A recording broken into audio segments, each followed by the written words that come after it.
ஹாய்ங்க, நான் உங்க விஜயமாகி. அண்ட் இன்னைக்கு என்ன பார்க்க போகிறோம் பார்த்தீங்கன்னா, ஒரு சீரீஸை பற்றி நான் பேச போகிறேன். நிறைய பேர் வந்து ஆர்பிட் சீரீஸ் அப்படின்னு கேள்விப்பட்டிருப்பீங்க. இந்த ஜியோ ஹாட்ஸ்டார் வந்து போடுவாங்க. டியூஸ்டே சீசன் 2 வந்து ரிலீஸ் ஆகுது. நான் அந்த சீரீஸ்க்கு ரொம்ப ஃபேன்.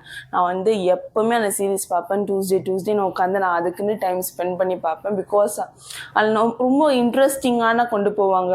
லைக் கண்டிஷன் டேர்ம்ஸு மித்ததெல்லாம் இருந்தாலுமே லைக் ஒரு டாக்டர்ஸ் எந்த மாதிரிலாம் டயக்னோஸ் பண்ணுவாங்க அப்படின்னு சொல்லி ரொம்ப இன்ட்ரெஸ்டிங்காக கொண்டு போவாங்க. எனக்கு ரொம்பவே பிடிக்கும் அந்த சீரீஸு.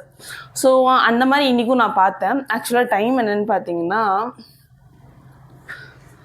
டைம் தெரியுதா, 12:04 ஆகுது. நான் ஒன்றும் தூங்கலை. நான் ஆக்சுவலாக வந்து கரெக்டாக 11:55க்கு நான் வந்து சீரீஸ் பார்த்து முடித்தேன். பிகாஸ் எனக்கு காலேஜ் ஒர்க்லாம் இருந்துச்சு. ஸோ அதெல்லாம் முடிச்சுட்டு சீரீஸ் பார்க்க உட்காந்தேன். 11:45க்கு நான் முடித்தேன். 11:55க்கு முடித்தேன். ஆக்சுவலாக வந்து ஒரு பர்சனை வந்து ஏர் இன்செக்ட் பண்ணியே, ஒரு இன்ஜெக்ஷனில் ஒரு ஏரை இன்செக்ட் பண்ணியே நம்ம வந்து ஒரு பர்சனை கில் பண்ணலாம் அப்படின்னு சொல்லி அந்த சீரீஸில் சொல்லியிருப்பாங்க. எனக்கு வந்து ரொம்ப ஒரு ஆர்வமாயிடுச்சு. அப்படி கூட சாவடிப்பாங்க ஒரு பர்சனை அப்படின்னு சொல்லி அந்த லாஸ்ட்டில் அந்த டேர்ம் சொல்லுவாங்க, ஏர் எம்போலிசம்னால 3 பொண்ணுங்க வந்து இறந்தாங்க அப்படின்னு சொல்லியிருப்பாங்க. ஸோ அந்த ஏர் எம்போலிசம் அது வந்து நிறைய பேர் வந்து தெரியாமலேயே அந்த சீரீஸ் பார்த்துருப்பீங்க. பட் அந்த சீரீஸ் பார்க்குறீங்கன்னா ஃபர்ஸ்ட் ஏர் எம்போலிசம்னா என்னன்னு தெரிஞ்சுக்கோங்க. இப்போ வந்து ஏர் எம்போலிசம் வந்து நம்ம கேஸ் எம்போலிசம் சொல்லலாம். இந்த ஏர் எம்போலிசம்னா என்னன்னு பார்த்தீங்கன்னா பேரில் இருக்குது ஏர், ஓகேவா? ஸோ ஏர் எம்போலிசம்னா என்ன? அப்ஸ்ட்ராக்ஷன் ஆஃப் ஆர்ட்ரி பை ஏதாச்சும் பிளட் கிளாட்ஸால் இல்லைனா வந்து ஏர் பபிள்ஸால் வந்து கிளாட் ஆகி ஒரு பிளாக் பண்ணுறது தான் வந்து எம்போலிசம் சொல்லுவாங்க. இப்போ ஏர் எம்போலிசம்னா என்னது?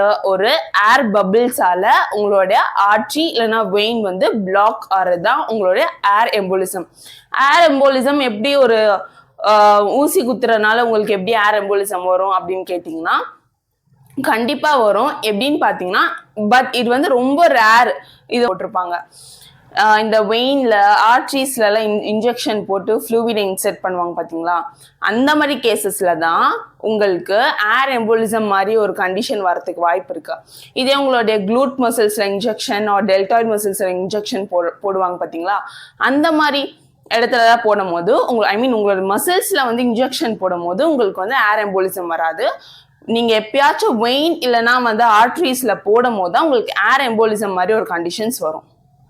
இப்போ வந்து நம்ம முன்னாடியே சொன்ன மாதிரி தான் வெயினில் தான் நம்ம கையில் இருக்கிற வெயின் இல்லைனா காலில் இருக்கிற வெயினில் தான் நம்ம வந்து ட்ரக்கை வந்து உள்ளே வந்து என்டர் பண்ணுவோம் நம்ம பாடியில். நரம்பில் பண்ண மாட்டோம், நர்வ்ஸில் பண்ண மாட்டோம். வெயின் அண்ட் ஆர்ட்ரி மட்டும் தான் நம்ம யூஸ் பண்ணுவோம். நிறைய பேர் வந்து இந்த மாதிரி வந்து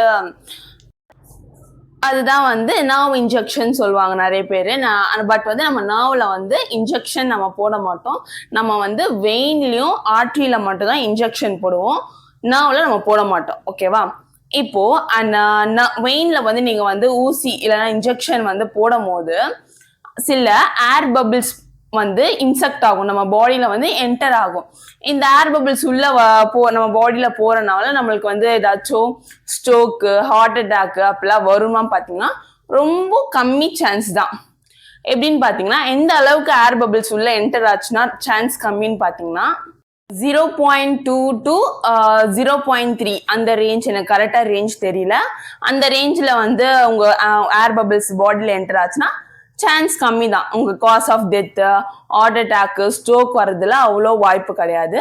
பட் எந்த அளவுக்கு ஏர் பபிள்ஸ் பாடிக்குள்ளே என்டர் ஆச்சுன்னா நம்மளுக்கு வந்து காஸ் ஆஃப் டெத்து வரும் பார்த்தீங்கன்னா 100 cc மேலே அதிகமாக ஏர் பபிள்ஸ் நம்ம பாடியில் என்டர் ஆச்சுன்னா உங்களுக்கு cause of death, air embolism மாதிரி கண்டிஷன்ஸ் வரத்துக்கு வாய்ப்பு இருக்குது.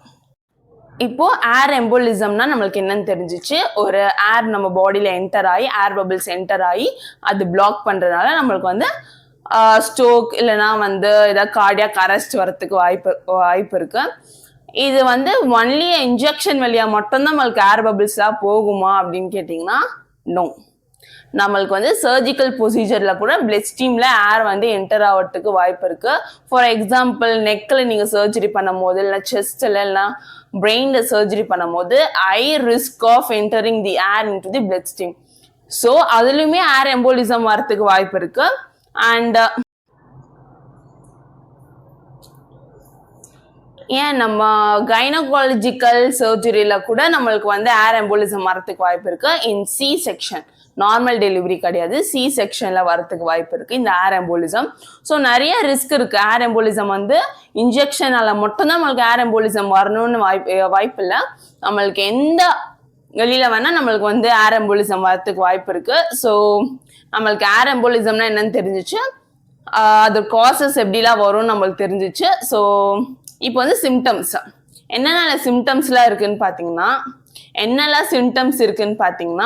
நிறைய சிம்டம்ஸ் இருக்கு இதுல வந்து ஏர் எம்போலிசம்ல. பட் வந்து மெயினா எதுன்னு பார்த்தீங்கன்னா ஷார்ட்னஸ் ஆஃப் பிரீத் அண்ட் உங்க ரெஸ்பிரேட்டரி ஃபெயிலியர் ஆகிறதுக்கு வாய்ப்பு இருக்கு. அண்ட் கார்டியாக் அரெஸ்ட், இதெல்லாம் தான் மெயினான சிம்டம்ஸ் ஏர் எம்போலிசம்ல. அண்ட் உங்களுக்கு அதர்ஸ்னு பார்த்தீங்கன்னா உங்களுக்கு செஸ்ட் பெயின் இருக்கலாம், இல்லைனா வந்து உங்களுக்கு வந்து ஃபெட்டிக் ஆகலாம், உங்களுக்கு மைல்டு ஹெட்டேக்னஸ் இருந்துகிட்டே இருக்கும் எப்பவுமே. ஸோ இதெல்லாம் வந்து அதர் சிம்டம்ஸ். இந்த ஏர் எம்போலிசம் பத்தி நம்மளுக்கு கம்ப்ளீட்டா என்னன்னு தெரிஞ்சிச்சு. ஸோ இதுக்கப்புறம் வந்து நீங்க அந்த வேர்ட் எங்க கேள்விப்பட்டாலுமே இந்த வீடியோ உங்களுக்கு கண்டிப்பா ஞாபகம் வரும். பிகாஸ் எனக்கே ஆக்சுவலா வந்து எனக்கு இப்போ ஏர் எம்போலிசம்னாலே எனக்கு வந்து இந்த ஹார்ட் பீட் சீரிஸ் அதுலதான் எனக்கு வந்து ஆக்சுவலா ஏர் எம்போலிசம்னா என்ன அப்படின்னு நான் எனக்கு வந்து கத்துக்கணும், ஏர் எம்போலிசம்னா என்ன நம்ம தெரிஞ்சுக்கணும் அப்படின்னு சொல்லி எனக்கு வந்து தோணுச்சு. ஸோ எனக்கு வந்து ஹார்ட் பீட் சீரிஸ், உங்களுக்கு என்ன நீங்களே கமெண்ட் பண்ணுங்க. ஸோ கம்ப்ளீட் ஏர் எம்போலிசம்னா என்னன்னு தெரிஞ்சிச்சு. ஸோ இந்த மாதிரி எஃபெக்டிவ் வீடியோஸ் வேணா மறக்காம ஃபிசியோ மாஹியா சப்ஸ்கிரைப் பண்ணிக்கோங்க. பாய். இந்த மாதிரி எஃபெக்டிவான அப்டேட்ஸ் அண்ட் வீடியோஸ்லாம் உங்களுக்கு வேணும்னா மறக்காம ஃபிசியோ மாஹியா சப்ஸ்கிரைப் பண்ணிக்கோங்க. இந்த மாதிரி ஒரு யூஸ்ஃபுல்லான கண்டென்ட் நான் டெய்லியும் போகிறேன், மறக்காம பாருங்க. பாய்.